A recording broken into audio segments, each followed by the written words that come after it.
Hi everybody, this is the Math 31 integration review. This is question 4C.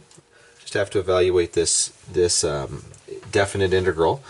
Okay, I want to take a quick look at this one right here. I think I can do this one by guessing and checking, but I'm going to just rewrite this one a little bit.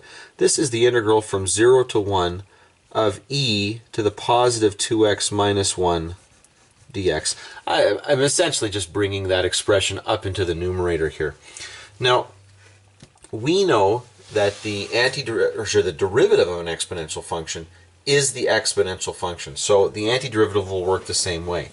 So I already know that part of the structure of the answer here is going to be e to the 2x minus 1. I'm just going to guess that to start off with.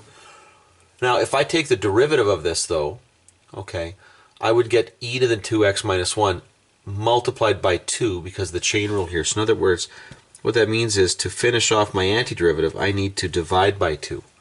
So that if I were now to take the derivative of this, there would be a 2 here to cancel out with that additional factor of 2.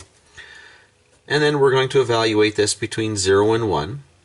And so this is going to end up being e, okay, whoops, sorry about that. Let's just think this through here. This is going to be 2 times 1 is 2, minus 1 is 1. So e to the 1 over 2, so it's just going to be e over 2. Whoops. E over 2 minus, if you plug 0 into this, 2 times 0 is 0, minus 1 is negative 1. So this is going to end up being 1 over 2e. That e ends up in the denominator here. Now, we might just, out of convenience, kind of put these things together. This would become e squared minus 1 over 2e. And that's the answer. Whoops, sorry, you can't see that. That's the answer we're looking for.